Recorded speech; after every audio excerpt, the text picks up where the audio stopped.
ಕರ್ಬಲಾದ ಕಣ್ಣೀರು. ಪ್ರಿಯರೇ, ಇಸ್ಲಾಮಿಕ್ ಇತಿಹಾಸದಲ್ಲಿ ಮರೆಯಲಾಗದ ಘಟನೆ ಅದು ಕರ್ಬಲಾದ ಕಣ್ಣೀರಿನ ಘಟನೆಯಾಗಿದೆ. ಪ್ರಿಯರೇ, ಈ ಒಂದು ಕರ್ಬಲಾದ ಕಣ್ಣೀರಿನ ಸೀರೀಸಿನಲ್ಲಿ ಇನ್ಶಾ ಅಲ್ಲಾಹ್ ನಾವು ಕರ್ಬಲಾದ ಮೈದಾನದಲ್ಲಿ ಇಮಾಮೆ ಹುಸೈನ್ ಮತ್ತು ಅವರ ಕುಟುಂಬದವರಿಗೆ ಏನೇನು ಕಷ್ಟಗಳನ್ನು ಕೊಡಲಾಯಿತು, ಯಾವ ತೊಂದರೆಗಳನ್ನು ಕೊಡಲಾಯಿತು, ಯಾವ ಕಷ್ಟಗಳನ್ನು ಎದುರಿಸಬೇಕಾಯಿತು, ಯಾವ ತೊಂದರೆಗಳನ್ನು ಎದುರಿಸಬೇಕಾಯಿತು ಮತ್ತು ಕರ್ಬಲಾದ ಯುದ್ಧಕ್ಕೆ ಕಾರಣಗಳೇನು, ಯುದ್ಧಕ್ಕಿಂತ ಮುಂಚೆ ಏನು, ಯುದ್ಧದ ಹಿನ್ನೆಲೆ ಏನು, ಏಕೆ ಯುದ್ಧ ಮಾಡಿದರು, ಯುದ್ಧದ ಮುಂಚೆ ಏನಾಯಿತು ಮತ್ತು ಯುದ್ಧದ ನಂತರ ಏನಾಯಿತು, ಇವೆಲ್ಲ ಘಟನೆಗಳು ಮತ್ತು ಇಮಾಮೆ ಹುಸೈನ್ ಯಾರು, ಯಜೀದ್ ಯಾರು, ಕರ್ಬಲಾದ ಯುದ್ಧ ಭೂಮಿಗೆ ಯಾವ ರೀತಿ ಯಾತ್ರೆ ಮಾಡಿದರು, ಯಾತ್ರೆಯಲ್ಲಿ ಬಂದ ಕಷ್ಟಗಳು, ಯಾತ್ರೆಯಲ್ಲಿ ಬಂದ ತೊಂದರೆಗಳ ಬಗ್ಗೆ ಸಂಪೂರ್ಣವಾಗಿ ಈ ಕರ್ಬಲಾದ ಕಣ್ಣೀರು ಎಂಬ ಸೀರೀಸಿನಲ್ಲಿ ನಾವು ಹಂತ ಹಂತವಾಗಿ ಭಾಗವಾಗಿ ಇನ್ಶಾ ಅಲ್ಲಾಹ್ ನಾವು ತಿಳಿದುಕೊಳ್ಳೋಣ.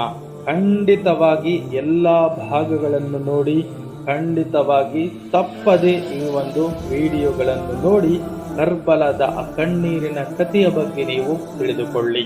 ಪ್ರೀತಿಯ ವಿಶ್ವಾಸಿಗಳೇ, ಕರ್ಬಲಾದ ಮೈದಾನದಲ್ಲಿ ಒಂದು ಕಡೆ ಕೇವಲ 72 ಪ್ರವಾದಿರವರ ಮನೆತನದವರಿದ್ದಾರೆ, ಅಹ್ಲೆ ಬೈತ್ ಇದ್ದಾರೆ. ಎದುರಾಳಿಯಲ್ಲಿ ಯಜೀದಿನ ಸೈನ್ಯವು 22,000 ಜನ ಇದ್ದಾರೆ. ಕರ್ಬಲಾದ ಯುದ್ಧ ಭೂಮಿಯ ವಾತಾವರಣ ಯಾವ ರೀತಿ ತಂದರೆ ಅತಿಯಾದ ಬಿಸಿಲು, ಸುಡುವ ಮರುಳು, ಬಿಸಿಯಾದ ಗಾಳಿ ಇದೆ. ಪ್ರವಾದಿ ಕುಟುಂಬದವರಿಗೆ ಒಂದು ನೀರಿನ ಹನಿಯನ್ನು ನೀಡುತ್ತಿಲ್ಲ. ಚಿಕ್ಕ ಚಿಕ್ಕ ಮಕ್ಕಳು ಒಂದೊಂದು ನೀರಿನ ಹನಿಗಾಗಿ ವಿಲವಿಲಲಾಡಿ ಒದ್ದಾಡುತ್ತಿದ್ದಾರೆ. ಪ್ರವಾದಿ ಕುಟುಂಬದ ಮಕ್ಕಳು ಮತ್ತು ಸ್ತ್ರೀಯರು ಹಸಿವಿನಿಂದ, ನೀರಡಿಕೆಯಿಂದ ನರಳುತ್ತಿದ್ದಾರೆ. ಆ ಕಷ್ಟದ ಸಮಯದಲ್ಲಿ ಒಂದು ನೀರಿನ ಹನಿಯನ್ನು ನೀಡದೆ ಅಮಾಯಕರ ರಕ್ತವನ್ನು ಹೀರಿದ, ದುಷ್ಟರ ಕ್ರೂರತೆಗೆ ಬಲಿಯಾದ ಪ್ರವಾದಿ ಕುಟುಂಬದ ತ್ಯಾಗಭರಿತ ಜೀವನದ ಒಂದು ದೃಶ್ಯವನ್ನು ನಿಮ್ಮ ಮುಂದೆ ಹೇಳುತ್ತಿದ್ದೇನೆ. ಆದ್ದರಿಂದ ದಯವಿಟ್ಟು ಸಂಪೂರ್ಣವಾಗಿ ಈ ಕರ್ಬಲಾದ ಕಣ್ಣೀರು ಎಂಬ ಸೀರೀಸ್ ಅನ್ನು ನೀವು ನೋಡಿ, ನೀವು ಇದನ್ನು ಖಂಡಿತವಾಗಿ ಹೇಳಿ. ಪ್ರೀತಿಯ ಸಹೋದರರೇ, ನಮ್ಮ ಪೂರ್ವಜರು ಹಿರಿಯರು ನೀಡಿದ ತ್ಯಾಗದಿಂದ ಇವತ್ತು ಇಸ್ಲಾಮಿನ ಧರ್ಮದ ತೋಟ ಹಚ್ಚು ಹಸಿರಾಗಿ ಉಳಿದಿದೆ.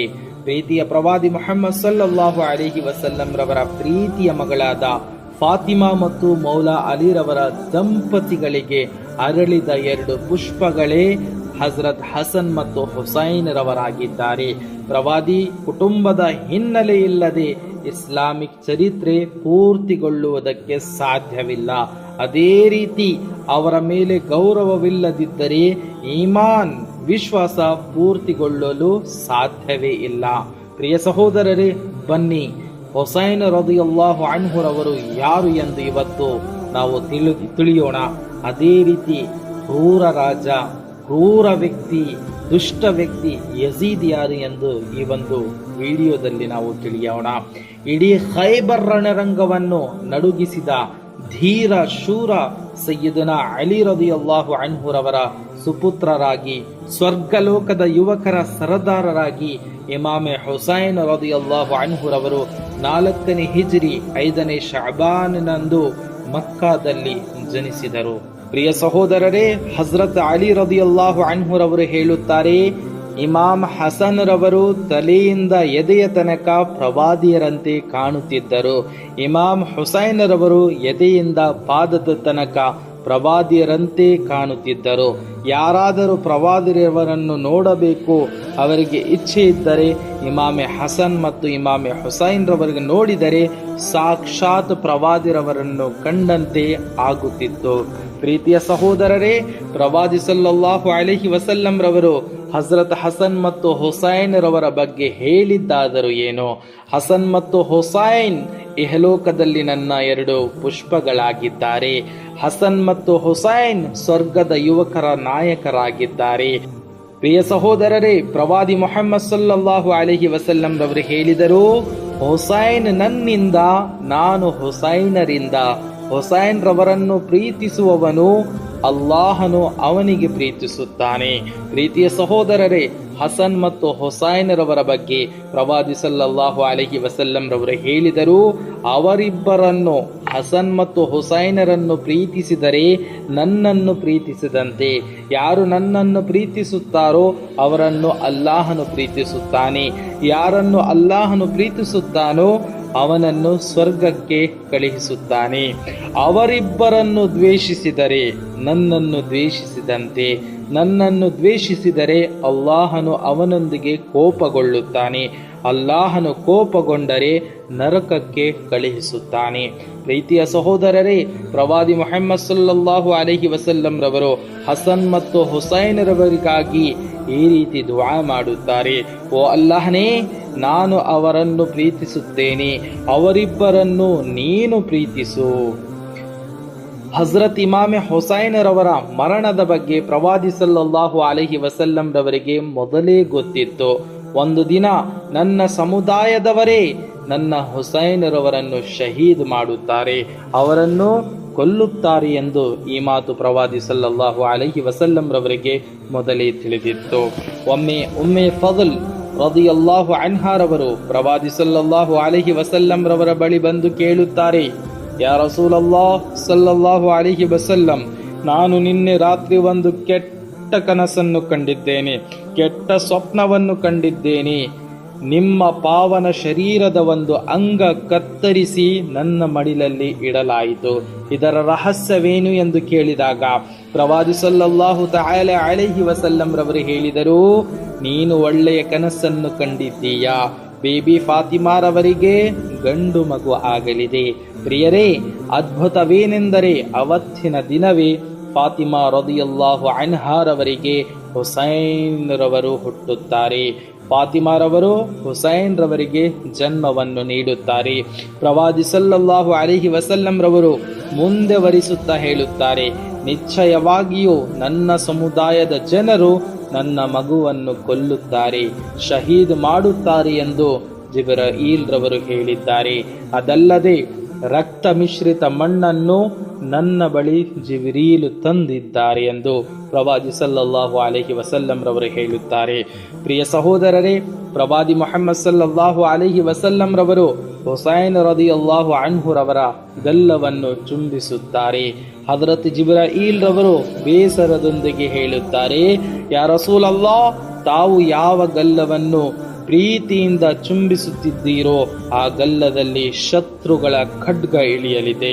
ಆ ಮಗುವಿನ ಪವಿತ್ರ ರಕ್ತವು ಹರಿದು ಮಣ್ಣಾಗಲಿದೆ. ಇದು ಅದೇ ಮಣ್ಣಾಗಿದೆ ಎಂದು ಅವರು ತೋರಿಸುತ್ತಾರೆ. ಪ್ರೀತಿಯ ಸಹೋದರರೇ, ಪ್ರವಾದಿ ಸಲ್ಲಲ್ಲಾಹು ತಆಲ ಅಲೈಹಿ ವಸಲ್ಲಂ ರವರು ಹುಸೈನ್ ರದಿಯಲ್ಲಾಹು ಅನ್ಹು ರವರೊಂದಿಗೆ ಬಹಳ ಪ್ರೀತಿ ಮಾಡುತ್ತಿದ್ದರು.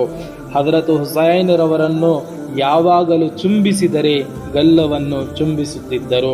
ಇದನ್ನು ನೋಡಿ ಹಜರತ್ ಹುಸೈನ್ ರವರ ತಾಯಿ ಬೀಬಿ ಫಾತಿಮಾರವರು ಕೇಳುತ್ತಾರೆ, ಯಾ ರಸೂಲಲ್ಲಾಹ್, ಎಲ್ಲರೂ ತಮ್ಮ ಮಕ್ಕಳ ಮುಖ, ಹಣೆ, ಕೆನ್ನೆಗೆ ಚುಂಬಿಸುತ್ತಾರೆ, ನೀವೇನು ಗಲ್ಲವನ್ನು ಚುಂಬಿಸುತ್ತೀರಾ? ಏಕೆ ಆ ರೀತಿ ಮಾಡುತ್ತೀರಾ ಎಂದು ಕೇಳಿದಾಗ ಪ್ರವಾದಿರವರು ಹೇಳುತ್ತಾರೆ, ನಾನು ಚುಂಬಿಸುವ ಈ ಗಲ್ಲವನ್ನು ಒಂದು ದಿನ ಶತ್ರುಗಳಿಂದ ಅನ್ಯಾಯವಾಗಿ ಕೊಲ್ಲಲ್ಪಡುತ್ತದೆ. ಅದೇ ಒಂದು ನೆನೆಸಿಕೊಂಡು ಅದನ್ನು ನಾನು ಚುಂಬಿಸುತ್ತಿದ್ದೇನೆ. ಪ್ರಿಯ ಸಹೋದರರೇ, ಪ್ರವಾದಿ ಸಲ್ಲಲ್ಲಾಹು ತಆಲ ಅಲೈಹಿ ವಸಲ್ಲಂ ರವರು ಹಜರತ್ ಇಮಾಮ್ ಹಸನ್ ಮತ್ತು ಇಮಾಮ್ ಹುಸೈನ್ ರವರೊಂದಿಗೆ ಅಪಾರ ಪ್ರೀತಿಯನ್ನು ಹೊಂದಿದ್ದರು. ಪ್ರಿಯ ಸಹೋದರರೇ, ಇನ್ನಷ್ಟು ಬಹಳ ಘಟನೆಗಳಿವೆ, ಆದರೆ ಇನ್ಶಾ ಅಲ್ಲಾಹ್ ನಾವು ಮುಂದುವರಿಯೋಣ. ಈಗ ನಾವು ಯಜೀದ್ ಯಾರು, ಈ ದುಷ್ಟ ರಾಜ ಯಾರು ಎಂದು ನಾವು ತಿಳಿಯೋಣ. ಯಜೀದ್ ಅಮೀರೆ ಮುಆವಿಯ ಸಹಾಬಿರವರ ಮಗ, ದುಷ್ಟ ರಾಜ, ಅಕ್ರಮಿ, ನೀಚ ವ್ಯಕ್ತಿ, ವ್ಯಭಿಚಾರಿ, ಶರಾಬಿ, ನಮಾಜ್ ಬಿಡುವವನು, ಪವಿತ್ರ ಮಕ್ಕಾ ಮತ್ತು ಮದೀನಾ ಪಟ್ಟಣವನ್ನು ಅಪವಿತ್ರ ಮಾಡಿದ ವ್ಯಕ್ತಿ, ಏನು ತಪ್ಪು ಮಾಡದ ಅನೇಕ ಸಹಾಬರವರನ್ನು ಕೊಲ್ಲಿಸಿದ ಕ್ರೂರ ವ್ಯಕ್ತಿ, ಮದೀನಾದ ಮಹಿಳೆಯರನ್ನು ತನ್ನ ಸೈನ್ಯಕ್ಕೆ ಹಲಾಲು ಮಾಡಿದ ದುಷ್ಟ ವ್ಯಕ್ತಿ. ಪ್ರಿಯರೇ, ಅಬೂ ದರ್ದಾ ರದಿಯಲ್ಲಾಹು ಅನ್ಹು ರವರು ಹೇಳುತ್ತಾರೆ, ನಾನು ಪ್ರವಾದಿ ಸಲ್ಲಲ್ಲಾಹು ಅಲೈಹಿ ವಸಲ್ಲಂ ರವರನ್ನು ಹೀಗೆ ಹೇಳುವುದನ್ನು ಕೇಳಿದೆ, ನನ್ನ ಸುನ್ನತನ್ನು ಮೊಟ್ಟ ಮೊದಲು ಬದಲಾಯಿಸುವವನು ಬನು ಉಮಯ್ಯ ಗೋತ್ರದ ಯಜೀದ್ ಎಂಬ ವ್ಯಕ್ತಿಯಾಗಿದ್ದಾನೆ. ಹಜರತ್ ಇಮಾಮೆ ಹುಸೈನ್ ರದಿಯಲ್ಲಾಹು ಅನ್ಹು ರವರನ್ನು ಶಹೀದ್ ಮಾಡಲು ಆಜ್ಞೆ ನೀಡಿದ ಕ್ರೂರ ವ್ಯಕ್ತಿ, ದುಷ್ಟ ರಾಜ ಮತ್ತು ಅಕ್ರಮಿ ರಾಜ. ಇವನ ಸರಿಯಾದ ಚರಿತ್ರೆ ಅರಿತವರು ಅವನ ಮೇಲೆ ಶಾಪ ಹಾಕದೆ ಇರಲಾರರು. ಯಜೀದ್ ಗಾನಮೇಳದ ಹುಚ್ಚನಾಗಿದ್ದ, ಶರಾಬಿಯ ಗುಲಾಮನಾಗಿದ್ದ. ತನ್ನೊಂದಿಗೆ ಯಾವಾಗಲೂ ಸುಂದರ ಯುವಕರು ಮತ್ತು ನೃತ್ಯ ಮಾಡುವ ಸುಂದರ ಯುವತಿಯರನ್ನು ಇಟ್ಟುಕೊಳ್ಳುತ್ತಿದ್ದ. ನಾಯಿಯನ್ನು ಬೇಟೆಯಾಡುತ್ತಿದ್ದ. ಕೋತಿಗಳ ಪ್ರಿಯನಾಗಿದ್ದ. ಕೋತಿಗಳಿಗೆ ಕಿರೀಟವನ್ನು ತೊಡಿಸುತ್ತಿದ್ದ. ಯಾವುದೇ ಒಂದು ಕೋತಿ ಸತ್ತರೆ ಬಹಳ ದುಃಖ ಪಡುತ್ತಿದ್ದ. ಪ್ರಿಯರೇ, ಅಷ್ಟಲ್ಲದೆ ಯಜೀದಿನ ಸ್ವಂತ ಮಗನೇ ತಂದೆಯ ಬಗ್ಗೆ ಏನು ಹೇಳುತ್ತಾರೆ ಗೊತ್ತಾ? ಯಜೀದಿಗೆ ಆಡಳಿತವನ್ನು ನೀಡಲಾಗಿತ್ತು, ಆಡಳಿತಕ್ಕೆ ನೇಮಿಸಲಾಗಿತ್ತು, ಆದರೆ ಅದಕ್ಕೆ ಅವನು ಅರ್ಹನಾಗಿರಲಿಲ್ಲ. ಪ್ರವಾದಿರವರ ಮೊಮ್ಮಗರನ್ನು ಕೊಲ್ಲುವ ಮೂಲಕ ಖಬರಿನಲ್ಲಿ ನಿರಂತರ ಶಿಕ್ಷೆಗೆ ಒಳಗಾಗಿದ್ದ. ಶರಾಬನ್ನು ಹಲಾಲ್ ಮಾಡಿದ. ಕಾಬಾವನ್ನು ಕೆಡವಿದ. ಯಜೀದಿನಿಂದ ಕಲ್ಲಿನ ಮಳೆ ಬರಬಹುದು ಎಂಬ ಆತಂಕ ಜನರಲ್ಲಿ ಇತ್ತು. ಪ್ರಿಯ ಸಹೋದರರೇ, ಇಂಥ ಒಂದು ಚರಿತ್ರೆ ಯಜೀದನದ್ದಾಗಿದೆ.